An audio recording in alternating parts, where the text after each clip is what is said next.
BJP ने कहा कांग्रेस नहीं चाहती कि आंदोलन का समाधान हो। कांग्रेस ने कहा यह खेती का खून है, यह काला कानून है, लेकिन देश का कानून अंधा है, क्योंकि कानून की देवी की आंखों पर पट्टी बंधी है। जिसको लेकर मचा बवाल है तो मैं लेकर आया हूं देश का सवाल है।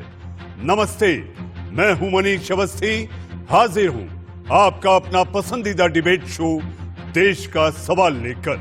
किसान आंदोलन का आज 55वां दिन है। किसान ट्रैक्टर मार्च पर अड़े हैं, लेकिन पुलिस नहीं चाहती कि किसान दिल्ली में 26 जनवरी को ट्रैक्टर मार्च निकालें। इसके लिए दिल्ली और यूपी पुलिस की टीम किसानों को मनाने के लिए सिंघू बॉर्डर भी पहुंची। इस बीच कृषि कानूनों पर सियासत भी तेज हो गई है।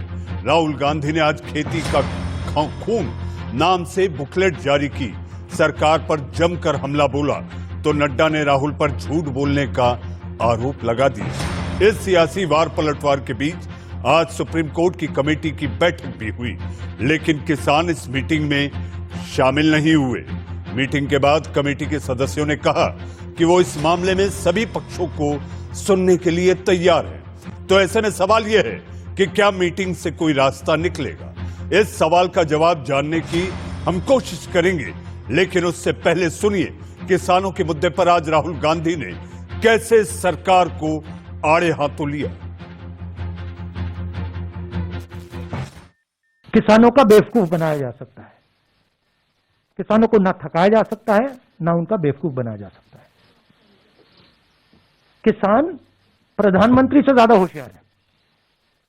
प्रधानमंत्री से ज्यादा समझ हिंदुस्तान के किसान को है, क्या हो रहा है क्या नहीं हो रहा है। तो that is the reality. Solution एक ही आएगा, ये तीनों कानूनों को वापस लेना पड़ेगा और कोई सोल्यूशन नहीं आएगा। ये क्या जेपी नड्डा मेरे प्रोफेसर हैं क्या कि मैं इनको जवाब देता जाऊं कि कौन है ये? क्या ये हिंदुस्तान के प्रोफेसर हैं, टीचर हैं क्या? उनका क्यों जवाब दूं मैं? कौन होते हैं वो? मैं हिंदुस्तान का जवाब देता हूं, किसान का जवाब देता हूं। किसान मुझसे कोई भी सवाल पूछे जवाब दूंगा। और जहां तक एग्रीकल्चरल सिस्टम की रिफॉर्म की बात है, हाँ हमने रिफॉर्म की बात की है, मगर हमने एग्रीकल्चरल सिस्टम को डिस्ट्रॉय करने की बात नहीं की। एक प्रोसेस है। ये जो 3 कानून है, ये प्रोसेस के एक भाग है। प्रोसेस क्या थी? Process Bhatta Parsaul, process land acquisition, process कि नरेंद्र मोदी जी ने कहा मैं बोनस नहीं दूंगा, एमएसपी में सही पैसा नहीं देना। आस्ते आस्ते आस्ते आस्ते नरेंद्र मोदी जी, बीजेपी किसान को कमजोर करने की कोशिश कर रहे हैं। एक बार किसान कमजोर हो गया तो फिर वो लड़ ही नहीं पाएगा। तो ये जो 3 कानून है, ये एक प्रोसेस है, ये यहां नहीं रुकने वाले। इनका लक्ष्य है कि हिंदुस्तान के किसान को ये खत्म करना चाहते हैं। और ये जो पूरा एग्रीकल्चर सिस्टम है, ये अपने 3-4 मित्रों को देना चाहते हैं। ये रियलिटी है। और हमारा काम हिंदुस्तान का जो किसान है उसका प्रोटेक्शन करना है। तो इस स्पेसिफिक इंस्टेंस में ये 3 कानूनों को रद्द करना ही पड़ेगा। कांग्रेस पार्टी की पोजीशन है, किसानों की पोजीशन है। मगर आप यह मत सोचिए कि अगर ये 3 कानून रद्द हो गए नरेंद्र मोदी वहां रुकेंगे। वो नहीं रुकने वाले। वो हिंदुस्तान के एग्रीकल्चरल सिस्टम को 3-4 लोगों के हाथ में करना ही चाहते हैं और हमें उसको रोक। जी आप राहुल गांधी को सुन रहे थे। हिंदुस्तान के किसान पर सियासी घमासान है। राहुल गांधी के इस बयान के बाद बीजेपी अध्यक्ष जेपी नड्डा ने ट्वीट कर उन पर हमला बोला। जेपी नड्डा ने लिखा कि कांग्रेस किसानों को उकसाना कब बंद करेगी? कांग्रेस कई साल तक स्वामीनाथन कमेटी की रिपोर्ट को आखिर क्यों दबाए बैठे रही और एमएसपी क्यों नहीं बढ़ाई गई? कांग्रेस की सरकार में किसान गरीब क्यों रहा? क्या कांग्रेस जब विपक्ष में होती है तभी उससे किसानों की याद आती है? जेपी नड्डा, बीजेपी अध्यक्ष का यह ट्वीट आपके टीवी स्क्रीन पर। किसान और सरकार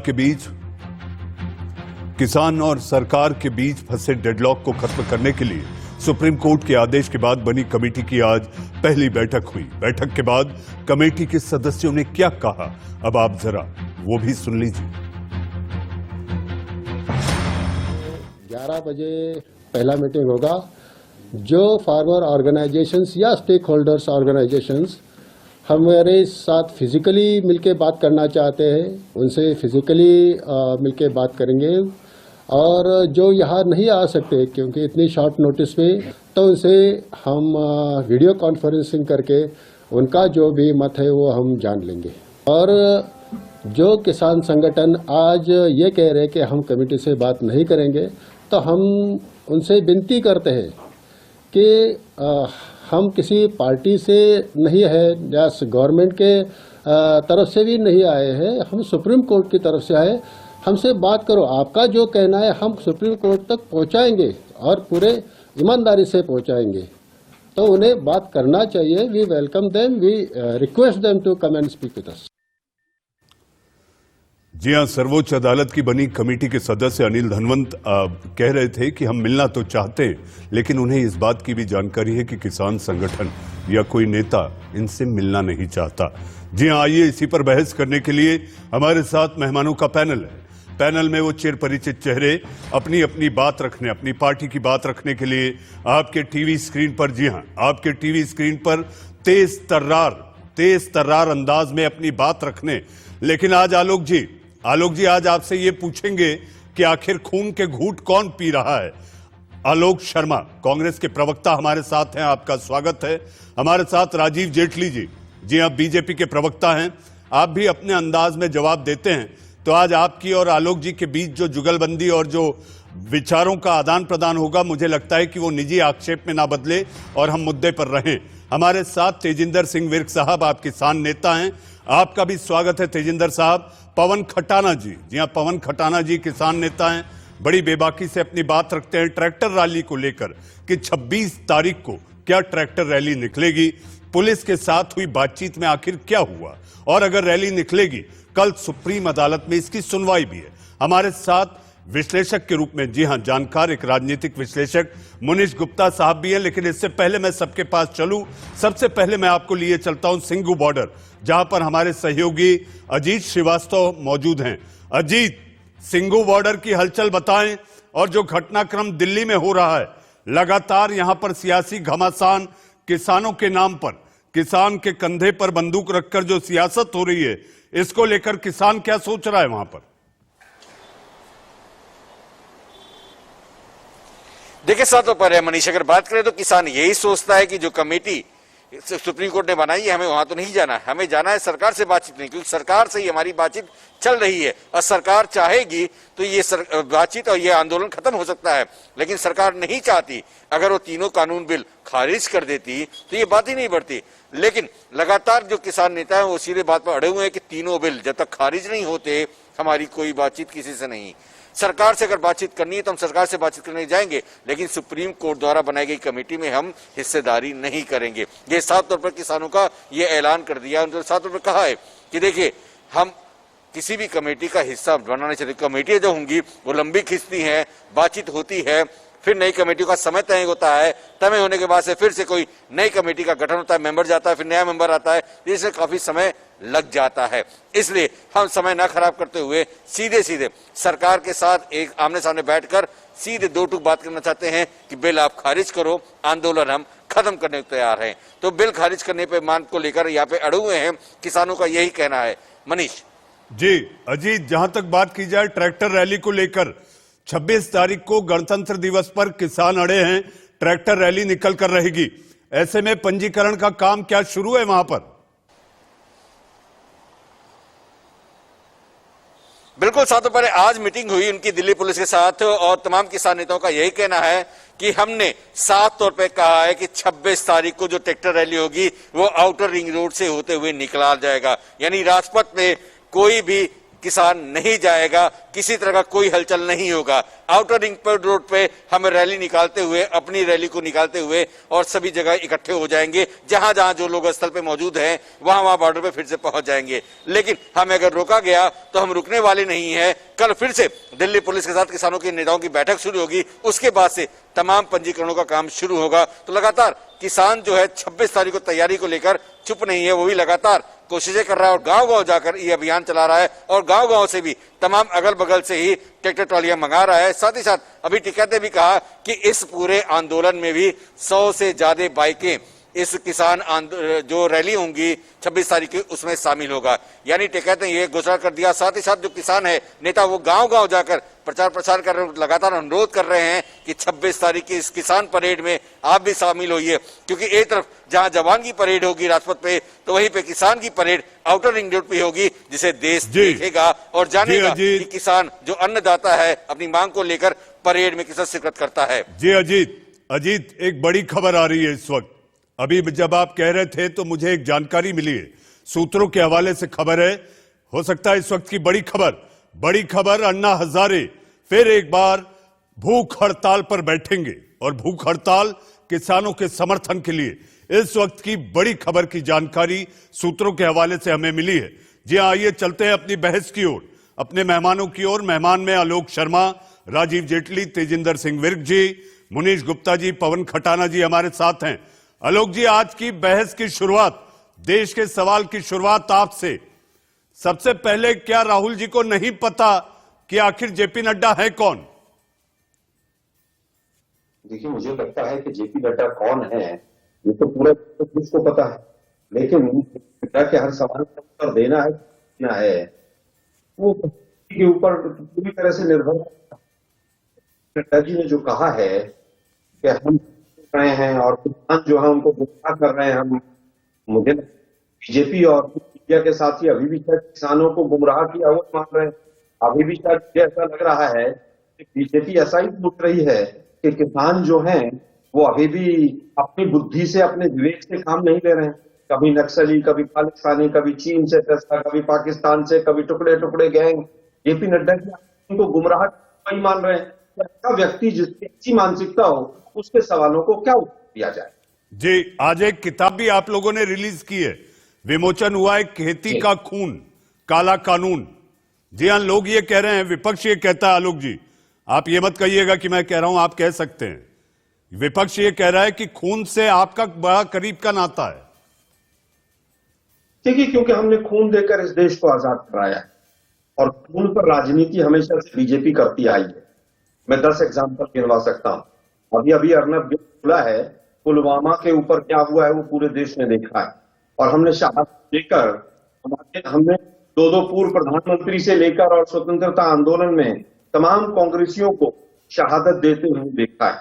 अब खून का नाता किसका है वो तो पूरा देश देखता है, कौन दंगे करवाता है और खून के ऊपर तमाम चीजें आज मैं उनका जिक्र नहीं करना चाहता।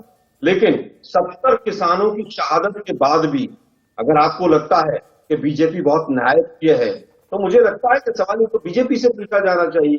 आज आप बता दीजिए कि कृषि क्षेत्र में 4-5 लोगों की मोनोपोली की कीमत पूरा देश क्यों चुका है? एयरपोर्ट्स, गैस, कोल, ट्रेन, टेलीकॉम, पोर्ट्स, 23 कंपनियां, सब कुछ मोदी जी बेचने के लगे हुए हैं। अरे भाई, किसानों को तो बख्श दो आप। आज आलोक जी अपन किताब के पन्नों तक सीमित रहते हैं। आलोक जी आज किताब के पन्नों तक सीमित रहते हैं। खेती का खून काला कानून की नीति है, दुर्भाग्यपूर्ण है। जी, राजीव जेटली जी खून के घूंट पी रहे हैं। आपके इन तमाम जवाबों पर राजीव जेटली मुझे दिख रहा है टीवी पर, मुझे ऐसा अंदाजा है राजीव जी आप खून के घूंट पी रहे हैं। देखिए अवस्थी जी, मेरे पास कोई आवाज नहीं आई है। क्या प्रश्न उठाए गए हैं मुझे नहीं मालूम, क्योंकि मेरा फोन कट चुका था। सिर्फ केवल मुंह हिलते हुए नजर आ रहे थे। देखिए, अगर आप मेरे से प्रश्न पूछेंगे तो मैं जवाब दे पाऊंगा। मैं सुन नहीं पाया कुछ प्रश्न आपको पता है, खेती का खून काला कानून, कांग्रेस ने आज एक किताब का विमोचन किया है और राहुल जी कहते हैं आखिर जेपी नड्डा है कौन? क्या वो प्रोफेसर हैं? अगर वो प्रोफेसर हैं तो राहुल गांधी स्टूडेंट नहीं है? राजीव जेटली नहीं, बिल्कुल अधिकार है राहुल गांधी जी को ये बात कहने का। इस देश का बच्चा बच्चा जानता है राहुल गांधी कौन है। वो अलग बात है कि राहुल गांधी जी नहीं मानना चाहते कि जेपी नड्डा जी कौन है। मैं जानता हूं राहुल गांधी जी फिरोज खान जी के पोते हैं, पूरा देश जानता है इस बात को। और फिरोज खान जी के पोते जब कोई प्रश्न उठाएंगे तो भारतीय जनता पार्टी उसका जवाब जरूर देगी। और भारतीय जनता पार्टी जब जवाब देगी तो आपको लगता है कि फिरोज खान जी के पोते का जवाब देगी? नहीं, हमारा संवाद किसानों के साथ है। हमें क्या लेन देना इनसे? इनका क्या मतलब? जिस किताब को उठा करके दिखा रहे हैं ये, उस किताब के स्क्रिप्ट राइटर कौन रहे हैं? उसके स्क्रिप्ट राइटर ये खुद रहे हैं, इनके मुख्यमंत्री रहे हैं, इनकी बैठकें हुई हैं, इनके पूर्व प्रधानमंत्री रहे हैं, उनके सुझाव रहे हैं इसके अंदर। कितनी बेशर्मी से किताब उठा के दिखा रहे हैं। देखिए, ये हमने किया था, ये हमारी रूपरेखा है, ये हमने प्लान किया था। बेशर्मों को देखिए आप कैसे दिखाया जा रहा है। अरे भाई थोड़ी तो शर्म कीजिए। आप लोगों ने शब्दों पे इस कानून के बेहतर ऊपर, रहेगा। ये आप लोगों ने इस कानून के ऊपर बहुत लंबे वक्त तक मीटिंगें करी, इसके ऊपर कमेटी बनाई, अपने मुख्यमंत्रियों को लगाया। झूठ बोल रहे थे क्या वो लोग? वो झूठ बोल रहे थे जो बोलते थे हमारा किसानों के साथ संवाद हुआ है। क्या पार्लियामेंट में झूठ बोलते थे ये लोग? क्या वो लाल झंडे वाले पार्लियामेंट में झूठ बोलते थे जो बोलते थे एपीएमसी मंडियों को खत्म किया जाना चाहिए? क्या कांग्रेस पार्टी ने जो अपने मैनिफेस्टो में लिखा था झूठ लिखा था क्या वो? अरे मैं इसीलिए कह रहा हूं, कितनी बेशर्मी से खड़े हैं टीवी के आगे। देखिए, आप लोगों ने कैमरा लगा और खड़े हो गए और अपनी बेइज्जती करवा रहे हैं, हमारे नहीं कर रहे हैं, अपनी बेइज्जती करवा रहे हैं। अरे कम से कम कबूलिए कि हमने एक कानून जिसके अंदर हमारा भी योगदान रहा, हमारे मुख्यमंत्रियों का योगदान रहा, हमारे मुख्यमंत्रियों ने किसानों से संवाद किया, तब इस निष्कर्ष पर पहुंचे कि हाँ, हर किसी को अधिकार होना चाहिए अपनी फसल बेचने का, और कहीं पर भी जाकर अधिकार होना चाहिए अपनी फसल बेचने का। सच तो यही है ना। सच से कब तक पीछे भागेंगे आप? आलोक जी, सच से पीछे नहीं भाग आलोक सकते। जी, सच जो कह रहे हैं वो राजीव जेटली जी कह रहे हैं। आप लोग किताब के जरिए भ्रम न फैलाएं, ऐसा उनका निष्कर्ष है। जेटली जी ने पुस्तक पढ़ी नहीं है। जेटली जी उसमें हमने क्या किया है या हम क्या करेंगे ऐसा तो कहीं लिखा ही नहीं। वो केवल फैक्ट बेस्ड बुक है। उसमें सबसे पहला चैप्टर है कि जो 2014 में मोदी जी की सरकार आई, उन्होंने सबसे पहले राज्यों का जो बोनस था वो बंद किया। दूसरा लैंड एक्विजिशन बिल, दूसरा जो पेज है उसमें 2014 में जो आया ऑर्डिनेंस के माध्यम से 3 बार ऑर्डिनेंस से लाए आप, उसमें जमीन को हड़पने का काम किया। तीसरा चैप्टर तो उसमें वो है कॉस्ट प्लस 50%। 2015 में आपने हाई सुप्रीम कोर्ट में 700 पेज का एफिडेविट दिया कि हम वो T2 मेथड से कैलकुलेट नहीं कर सकते। तीसरा चैप्टर ये है। चौथा चैप्टर अरुण जेटली जी की जो स्टेटमेंट है पार्लियामेंट में, लोन वेवर 2016 है। और पांचवा चैप्टर उसके अंदर 820% आप लोगों ने एक्साइज ड्यूटी डीजल के ऊपर बढ़ाई, जिससे 19 लाख करोड़ रुपया सरकार के पास आया। छठा चैप्टर उसमें बीमा कंपनियों ने जो 2016 से तक 19,000 करोड़ रुपया कमाया वो है। और उसके बाद अगला चैप्टर है, उसमें किसान सम्मान निधि का घोटाला कि प्रति हेक्टेयर आपने 15,000 रुपए कॉस्ट बढ़ा दी, इनपुट कॉस्ट, और 6,000 रुपए दे दिए किसान को, और वो भी लिमिटेड नंबर में। उसके बाद आखिरी जो चैप्टर है वो और सुन लीजिए, वो एग्रीकल्चर एक्सपोर्ट का है कि 2014-15 में नीति आयोग और planning commission ministry of finance कहता है कि 3.9 लाख करोड़ का एक्सपोर्ट हुआ एग्रीकल्चर, और 2019 में घट के 2.55 25,000 करोड़ 6 वर्ष में एक्सपोर्ट घट गया। आलोक जी, आलोक जी, आलोक जी, आपके हाथ में आलोक शर्मा जी, आलोक शर्मा जी, आलोक जी, मुझे पता है आप पूरा अध्ययन करके बैठते हैं और कागज का पुलिंदा लेकर बैठते हैं, लेकिन आंकड़ों की बाजीगरी में भोले भाले दर्शक को हमें नहीं भटकाना है। आलोक जी, हमें भोले भाले दर्शक को आंकड़ों की बाजीगरी में नहीं भटकाना है।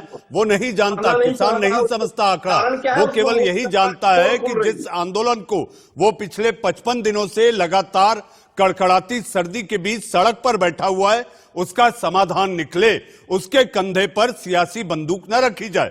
किसान अन्नदाता इतना जानता है। जेटली जी, छोटा सा जवाब, फिर मुझे किसान नेताओं के पास जाना है। राजीव जी। मैं अवस्थी जी, आप बहुत वरिष्ठ पत्रकार हैं देश के और बड़े लंबे वक्त से आप पत्रकारिता करते आ रहे हैं, और मैं उम्मीद करता हूं कि अखबार तो आप भी पढ़ते होंगे और रोज पढ़ते होंगे, आलोक शर्मा जी भी पढ़ते होंगे। आपने इतिहास में कभी भी उठाकर देखिए, कांग्रेस ने जब भी लोन वेवर की बात करी, लगभग 50,000 की बात करते हैं करोड़ की, लेकिन जब भी इन्होंने लोन वेवर की एक सेकंड भाई साहब, आप बोले थे, मैं नहीं बोला था बीच में। हाँ, एक सेकंड में बोले दीजिए मेरी बात। अरे सुन तो लीजिए आप लोग। फिरोज खान जी के पोते के प्रवक्ता, मेरी बात भी सुन लीजिए, आप मेरी बात पूरी होने दीजिए, उसके बाद बोल देना आप। मैं केवल एक ही बात कह रहा हूं, आज तक का रिकॉर्ड आप उठा करके आप देखिए, मैं आपके बीच में नहीं बोला, मैं आपके बीच में एक बार भी नहीं बोला। आपने पूरा भाषण दिया, मैं आपका भाषण सुनता रहा, पूरा भाषण सुना। मैं केवल एक ही बात कह रहा हूं, कोई भी अखबार उठा लीजिए, महाराष्ट्र की उठा लीजिए, राजस्थान की उठा लीजिए, किसी भी प्रदेश, हरियाणा में जब इनकी सरकार होती थी तो वहां की उठा लीजिए, जब जब इन्होंने कोई बेनिफिट किसान को देना चाहा, तब तब उसने घोटाले का रूप लिया और किसान ने कहा मेरे पास पैसा नहीं आया। मुआवजा भी अगर ये देते थे तो आपको मालूम है, आलोक शर्मा जी को मालूम होगा, आसपास ही रहते हैं दिल्ली में, हरियाणा के मुख्यमंत्री ने 2 रुपए का चेक दिया था और किसान ने उसका जब विरोध किया तो इनकी तरफ से ऑफिशियल चिट्ठी गई थी। उस चिट्ठी में कहा था गलती से 35 पैसे फालतू आ गए आपके पास, तो जी, आप वो पैसा रख गया लीजिए सम्मान के राजीव तौर जी, पे, सम्मान पैसा के तौर गया, पे हम कह रहे हैं पैसा गया, किसान पहुंचा सम्मान नहीं। निधि योजना, राजीव जी, किसान पैसा सम्मान निधि गया, योजना पहुंचा नहीं, में ये समस्या हमेशा बनी रही। और ये पूर्व प्रधानमंत्री राहुल गांधी, अवस्थी जी बनी थी, पूर्व अवस्थी प्रधानमंत्री जी बनी राहुल थी। गांधी के पिता राजीव गांधी ने भी माना इस बात को। आप ये समझिए नहीं, कि फिरोज पूर्व खान जी ने भी प्रधानमंत्री माना, राहुल फिरोज खान जी ने गांधी भी के माना। पिता राजीव जी ने भी माना देखिए, है फिरोज खान कि जी ने पैसा माना। तो जाता है, फिरोज- पहुंचता नहीं।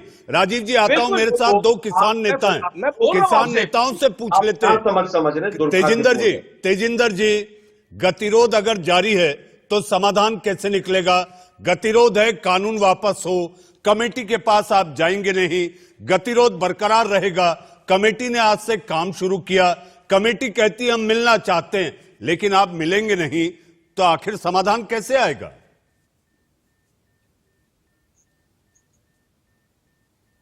हाँ बिल्कुल, मैंने आपकी बात सुनी। अभी भारतीय जनता पार्टी और कांग्रेस के दोनों मित्र बहस कर रहे थे। आज मुद्दा जो है उस मुद्दे पे बात होनी चाहिए। आज मुद्दा ये नहीं है कि पहली सरकार ने क्या किया और हमने क्या किया। अभी हमारे मित्र तमाम गुणगान कर रहे थे, कांग्रेस ने ये किया और उन्होंने ये किया। हम ये कहना चाहते हैं आपके चैनल के माध्यम से कि दोनों ही सरकारों ने, कोई सरकार अभी तक रही उसने इस देश के किसान को इस स्थिति में पहुंचा दिया कि आज देश के किसान को सड़कों पर आकर संघर्ष करना पड़ रहा है। अपने अधिकार लेने के लिए खुले आसमान के नीचे बैठना पड़ रहा है।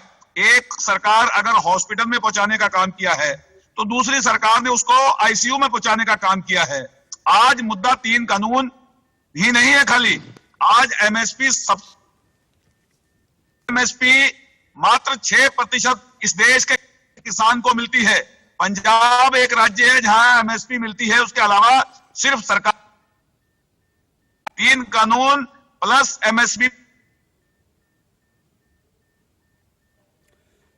तेजिंदर जी आपसे संपर्क नहीं हो पा रहा है तकनीकी खामी के कारण। पवन जी हमारे साथ है। पवन जी, जो सवाल अधूरा रह गया जिसका जवाब तेजिंदर जी दे रहे थे, अगर आपने वो सवाल सुना हो तो मैं चाहूंगा कि आप अपनी बात रखें। आखिर ये गतिरोध कैसे खत्म होगा? सरकार ने कह दिया है कानून वापस नहीं होगा, निरस्त नहीं होगा, आप कमेटी के सामने जाएंगे नहीं। कमेटी ने आज से काम शुरू किया, कमेटी कहती है हम तो मिलना चाहते हैं, लेकिन आप मिलेंगे नहीं, तो बात कैसे बनेगी? पिछले 30 साल के अंदर समय की सरकारों ने जो सरकारों ने इस देश के किसानों के साथ धोखा किया है, इस देश के किसान को बर्बाद करने का काम किया है, उसका कारण है कि आज देश का किसान बदहाल स्थिति के अंदर, कर्ज की स्थिति के अंदर 2016 के बाद इस सरकार ने आत्महत्या के आंकड़े देने बंद कर दिए। 4 लाख से आंकड़ा जो है 1996 से लेके 2016 तक जो आंकड़े सरकार के हैं लगभग 12 से 13 लाख। लेकिन हमारा मानना है कि 25 लाख से ज्यादा किसान आत्महत्या कर चुका। इसका जिम्मेदार कौन है? इसका जिम्मेदार देश की सरकारें हैं, जो सरकारें इस देश के किसान से बनी और जिन्होंने कहा कि हम किसान के उदारीकरण की बात करेंगे। लेकिन किसान कहां आज स्थिति में है? आज किसान बर्बाद हो गया। आज किसान का फसल नहीं बिक रही। जिस प्रदेश से मैं आता हूं, उत्तर प्रदेश और उत्तराखंड से, वहां 900 से लेके 1100 रुपए धान बिका है। 3 महीने हो गए, अभी तक धान का भुगतान नहीं हुआ किसान को। वो अपनी बेटी की शादी कहां से करेगा? वो अपने गन्ने की फसल और धान गेहूं की फसल में कहां से उसमें दवा डालेगा? कहां से लेबर को पैसा देगा? ये सरकारें ने मजाक बना के रख दिया।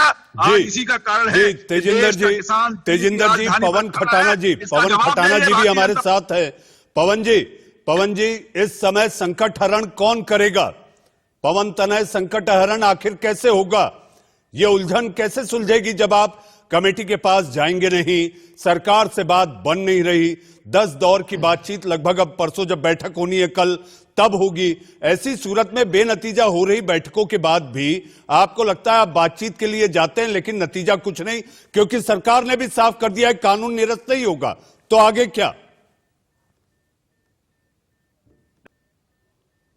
कमेटी के पास तो इसलिए नहीं जाएंगे कि वो कमेटी अपना व्यू पहले रख चुकी है।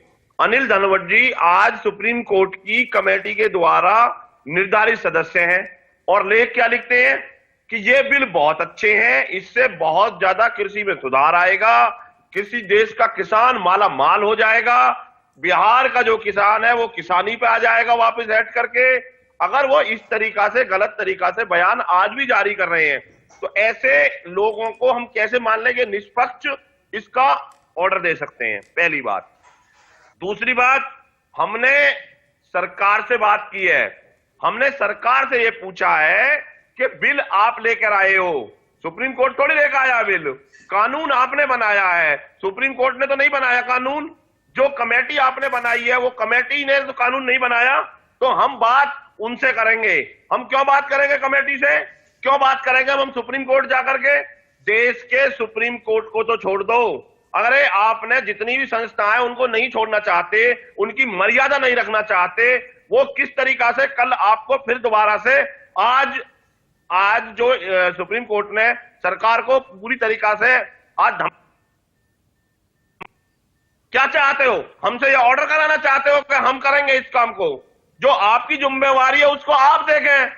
मतलब सरकार सुप्रीम कोर्ट को हर चीज में लेकर आना चाहती है। वो कहना चाहती है सुप्रीम कोर्ट ये कह दे कि इन पर लाठी डंडे चलाओ, इन पर गोली चलाओ, इनको यहां से भगाओ। ये सरकार में बैठे हुए प्रवक्ता ये कहते हैं कांग्रेस ने ये कर दिया। अरे कांग्रेस अगर ये अच्छा करती तो हम कांग्रेस को चुनते ना। अरे आपको चुना था ना कि देश में किसान की आमदनी आप 2022 में दूनी करोगे। कौन सा तरीका है दूनी करने का? पवन जी, आप एक एमएसपी को गारंटेड कानून नहीं बनाना चाहते। पवन जी, इस समय हमारे साथ एक विश्लेषक हैं मुनीश गुप्ता साहब। जी हाँ, उनको क्या लगता है? गुप्ता साहब, आखिर ये समाधान कैसे निकलेगा जब दोनों अपनी अपनी बातों पर अड़े हुए हैं? देखिए, बड़ी इंटरेस्टिंग बात यह है कि जैसे ही सुप्रीम कोर्ट ने एक कमेटी बनाई तो वो कमेटी कोर्ट तो नहीं है लेकिन कोर्ट ऑफिसर जरूर है। अब किसानों की परेशानी ये हो गई कि एक तरफ तो जाके वो सीधे सीधे तोमर जी यानी कृषि मंत्री से मिलते थे, पीयूष गोयल जी से मिलते थे, उनको जाके सीधे धमकाते थे कि आप कानून बदलिए, ये करिए, वो करिए। वो उनके सामने बैठे थे। वो एक मिनट रुकिए ना, वो बोलते रहते थे, सुनते रहते थे, सरकार को धमकाते थे हम। नहीं, ये कहा, ये आप क्या कहना चाहते हैं? अरे रुकिए तो सही, सुन लीजिए।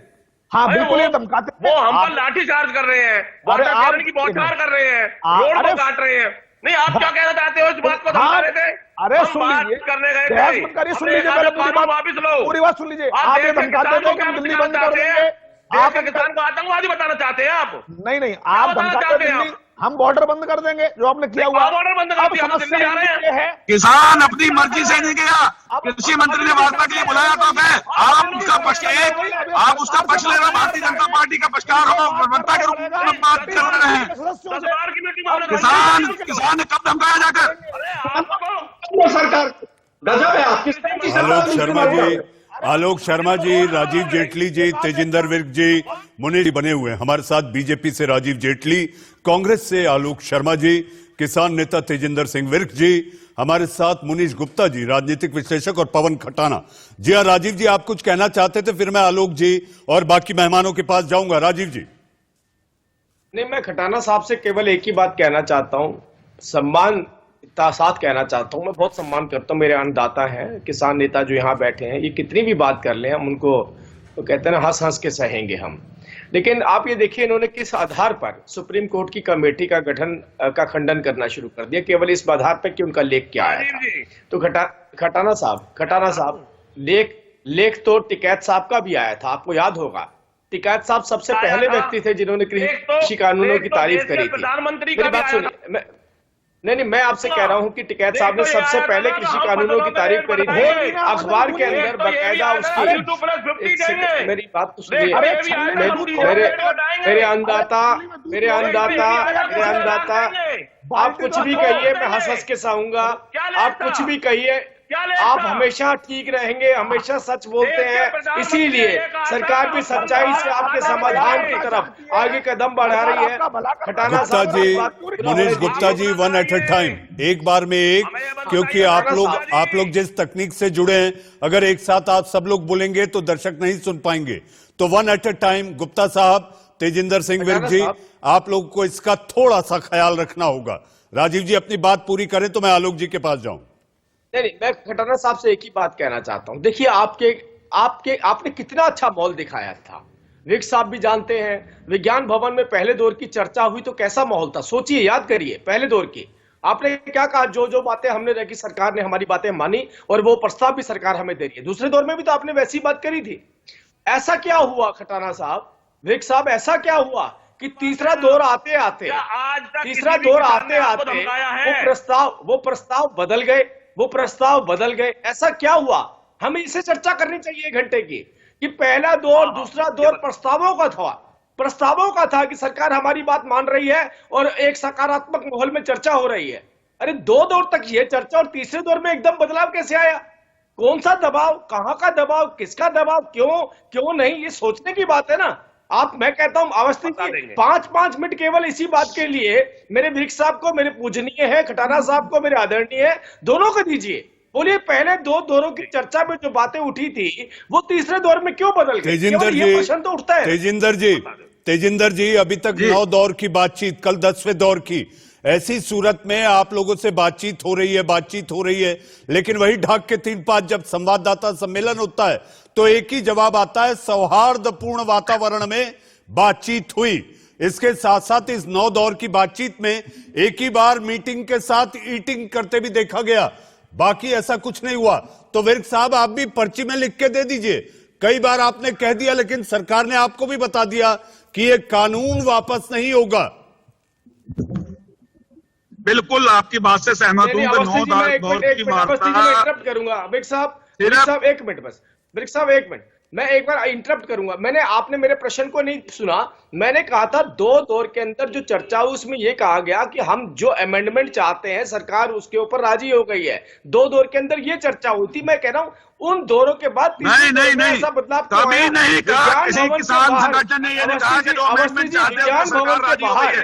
पहले दिन से लेके आज तक किसी किसान संगठन भवन के पास आप चला दीजिए, अवस्थी जी अपने चैनल पे चला दीजिए। अभी विज्ञान भवन के बाहर की पहली प्रेस कॉन्फ्रेंस चला दीजिए अपने चैनल पे। अवस्थी जी पहले अभी दिखा दीजिए, बीच में दिखा दीजिए। अपने पास से बात मत बनाइए, अपने पास मैं से बात मत बनाइए। अवस्थी जी आपसे आग्रह करूंगा, आप अपने चैनल पे दिखा दीजिए। 2 दौर की तेजिंदर जी, एक बार में हम जिस फॉर्मेट में, जिस तकनीक के फॉर्मेट में हम हैं, अगर आप सब एक साथ कहेंगे तो दर्शक नहीं सुन पाएगा। तेजिंदर साहब हमारे साथ विशेषज्ञ भी है, हमारे साथ विश्लेषक मनीष गुप्ता जी भी हैं। आपसे आग्रह कर रहा हूं, अगर पॉसिबल हो पहले दौर की चर्चा की जो प्रेस कॉन्फ्रेंस थी आप चला दीजिए अपने चैनल के ऊपर, अभी चला दीजिए। दूसरे दौर की भी चला दीजिए। मुझे तो याद है जेटली साहब, राजीव जी, मुझे हर प्रेस कॉन्फ्रेंस की बात अमूमन यही समय होता है देश के सवाल का, जब देश के कृषि मंत्री संवाददाता सम्मेलन करते हैं। जैसे ही विज्ञान भवन में बैठक और बातचीत खत्म होती है तो मुझे सारी बातें याद है। इसीलिए मैंने कहा कि 9 दौर की बातचीत में केवल एक ही पड़ाव ऐसा आया जब मीटिंग भी हुई और ईटिंग भी साथ में हुई। आलोक जी, वो संगठन कहाँ है जो कहते थे कि तमाम किसान। विर्क साहब, देखिए मनीष भाई, जेटली साहब बहुत बड़ी बात कही कि साहब बहुत अच्छा माहौल था और मान गए थे, फिर किसका दबाव आया।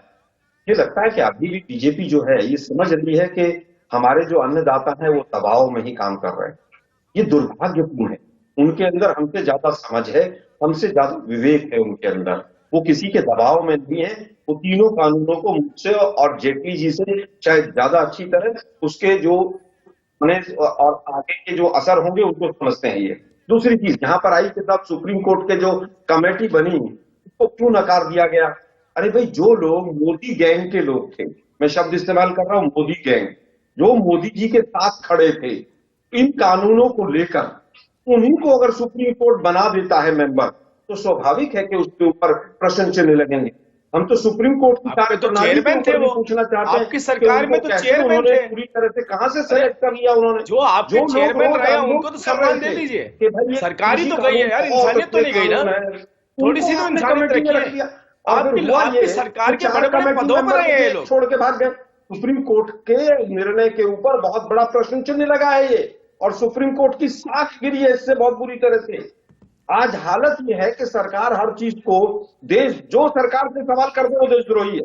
इन्होंने हर तरह का प्रयास किया कि वहां पर वो पोस्टर उठे हैं, मैं कह रहा हूँ आपके चेयरमैन रहे हैं, वहां से पैसा इनमें से एक भी ऐसा कमेटी मेंबर बता दीजिए जो आपकी सरकार के अंदर प्रमुख पदों पर नहीं रहा, बताइए मुझे। पूरे आंदोलन जी, और वो स्थायी रहने की चीज थी कि बीजेपी का जो अहंकार है और बीजेपी की जो बुद्धिमता है, बुद्धिहीनता है, वो पूरी तरह से आज बरकरार है। आप देखिए आप कैसे बात कर रहे हैं, मैं कितनी तहजीब के साथ बात कर रहा हूं। ये किसान विदेशों से आलोक जी, आप जिस कमेटी की बात कर रहे हैं, आलोक जी आप जिस कमेटी की बात कर रहे हैं, राजीव जेटली साहब, उसमें से 2 सदस्य भूपिंदर सिंह मान साहब जो कि अब कमेटी के सदस्य नहीं रहे, और डॉक्टर गुलाटी आप ही की सरकार में आलोक जी बड़े उच्च पद पर थे, डॉक्टर मनमोहन सिंह के साथ थे। आलोक जी कमेटी का काम क्या है, ये अदालत ने भी साफ किया है। कमेटी केवल अपने सुझाव देगी, फैसला जज करेंगे। हमारे साथ पवन खटाना जी हैं। पवन जी, कमेटी के पास जाकर आपको अपनी बात रखनी है, फैसला तो जज करेंगे। आप लोग क्यों परेशान है? कमेटी में कौन है कौन नहीं, जो आप लोग कहेंगे वो लिखेंगे और वो अदालत के सामने देंगे। अवस्थी जी, अब हमारी बात सुन लीजिए। आपने अभी अपने वक्तव्य में कहा था कि तो कांग्रेस के समय में जो कृषि विशेषज्ञ थे, जो मनमोहन सरकार के साथ में थे, आज वो बीजेपी को सपोर्टेड कर रहे हैं। मैं इसी बात से तो अचंभित हूं। कांग्रेस जिस बिल को लेकर आना चाहती है 2019 में अपने मैनिफेस्टो में लागू करती है, उसको बीजेपी लागू कराती है, बिल को कानून बनाती है।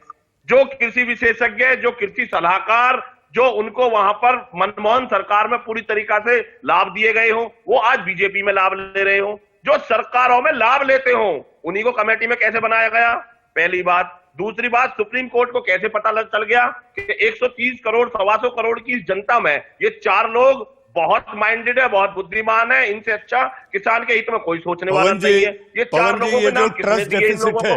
पवन जी, मैं आपसे एक ही बात पूछना चाहता हूं, सर्वोच्च अदालत पर आपको विश्वास है या नहीं?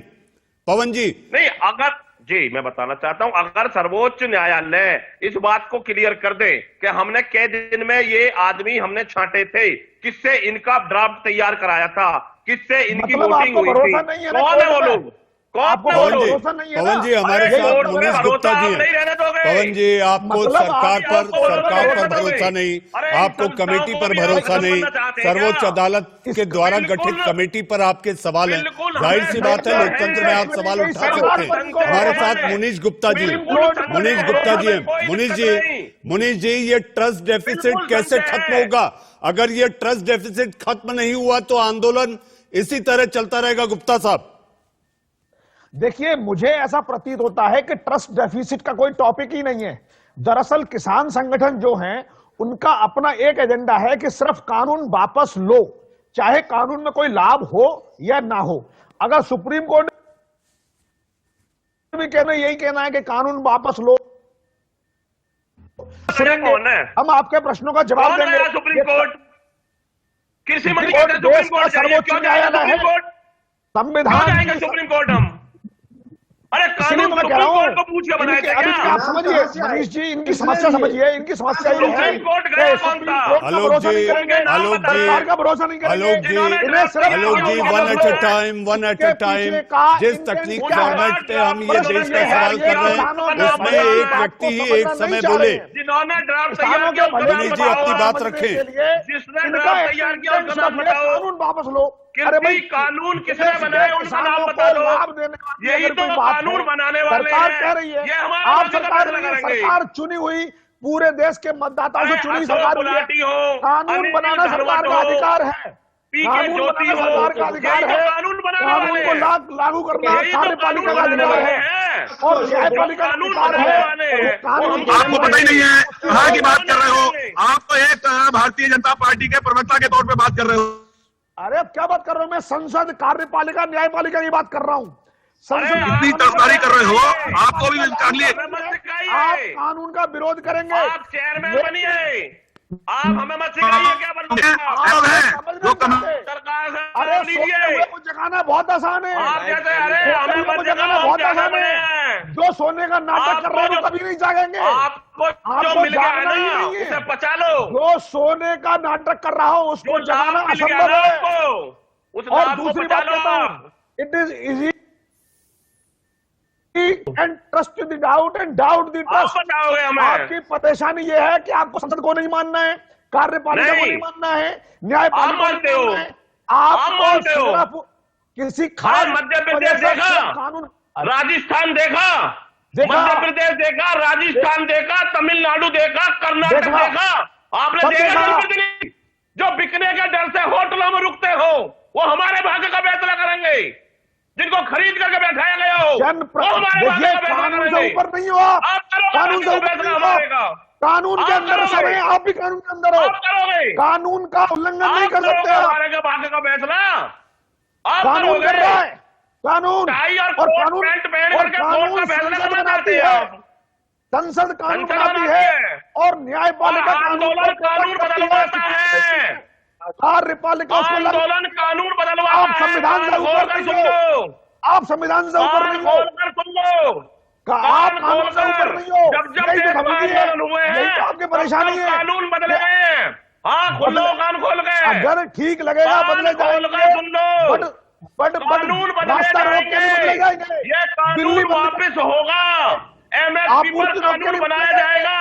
स्वामीनाथन आयोग की रिपोर्ट लागू होगी। कार्यपालिका, कानून बने संसद घटेंगे और न्यायपालिका, इनका अपमान सरकार नहीं होने देगी। आंदोलन आप इसलिए न्यायपालिका होता का है। अपमान नहीं कर सकते। देश हित और आप जनता के हित को न्यायपालिका का अपमान नहीं देखकर कर सकते।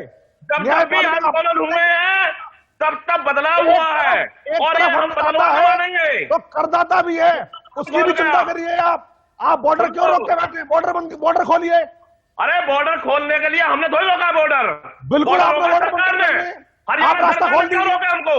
हम तो दिल्ली जा रहे हैं। अगर बॉर्डर न्याय की व्यवस्था की कितना वजह की? से, कानून गोली व्यवस्था की कितना वजह से चलवाई? अगर आपको लाठीचार्ज रोका कितना जाता की? है तो आप रुकिए रोड बॉर्डर कितना पर। काटे? लेकिन ट्रैफिक को कौन बंद है कर वो? दिया आपने। अरे आम जनता परेशान है। FIR दर्ज करवाइए खट्टर के नाम। FIR दर्जवाइए मुनीष बीजेपी सरकार के नाम। जी, मुनीष गुप्ता जी, पवन कितना खटाना काटे जी रोड? हमारे साथ कुछ और मेहमान हैं, लेकिन जिस तरह से आप लोग रोड किसने अपनी काटे? बातचीत रख रहे थे, इससे अगर एक साथ आप लोग कह रहे हैं तो दर्शक इसको नहीं सुन पा रहा है। इस वक्त आपको अवस्थी जी, लाखों मेरा करोड़ों कहना दर्शक ये है, देश के सवाल को सुन रहे हैं। हमारे साथ हम ये आलोक जी कहना चाहते है। हैं, आलोक जी, किसानों ने हम जब कोई ये लोगों को आंदोलन नहीं किया तो रोकना उन्होंने चाहते। साफ किया था ये गैर राजनीतिक आंदोलन है। उन्होंने, जैसा आप कहते हैं कि इन्होंने कानून मांगा नहीं, कानून दे दिया गया, तो इन्होंने आपका समर्थन भी नहीं मांगा, लेकिन आप लोग कूद गए। देखिए, मुझे लगता है कि किसानों का समर्थन करना आज हर देशवासी का कर्तव्य है। आप देखिए, 4-5 लोगों की मोनोपोली की कीमत पूरा मध्यम वर्ग चुकाएगा, पूरा युवा वर्ग चुकाएगा। आज किसान पूरे देश की लड़ाई लड़ रहा है, ये कांग्रेस की लड़ाई नहीं लड़ रहा है। कांग्रेस पार्टी ने तो मनीष भाई पहले दिन से ही खिलाफत की। हमने तो राज्यसभा में भी खिलाफत की, लेकिन वहां चोर दरवाजे से पहले ऑर्डिनेंस, फिर वॉइस वोट से उन्होंने बिल को पास करा दिया। हमने ट्रैक्टर रैली सबसे पहले निकाली थी। हम किसानों के साथ तन मन और धन हर तरह से साथ खड़े हैं। और अगर आज जो किसानों के साथ नहीं है, मुझे लगता है कि वो पूरी तरह से देश का विरोध कर रहा है, युवाओं का आलोक विरोध जी, कर रहा है, बैठे हुए गरीबों किसानों का को विरोध लेकर, बैठे हुए किसानों को लेकर अगर आपके बयान, आपके स्टेटमेंट, आपके नेताओं के बयान अगर गुमराह करने वाले और बरगलाने वाले दिखते हैं, जिसमें कि सियासत की बू आती है कि कंधा उनका है लेकिन सियासत आप लोग कर रहे हैं। एक छोटा जवाब, राजीव जेटली जी, कल बैठक होनी है, इस बैठक में आखिर क्या होता दिखाई दे रहा है आपको? आप लोग भी अड़े बैठे हैं, मूंछ का सवाल बना लिए कि हम कानून वापस लेने से कम पे तो कोई बात ही नहीं होगी, कानून वापस नहीं होगा। ऐसी सूरत में फिर एक बातचीत फोटो ऑप का जरिया है, इससे ज्यादा कुछ नहीं। नहीं, बिल्कुल नहीं। हम चाहते हैं कि हल निकले, हम चाहते हैं कि हल निकले।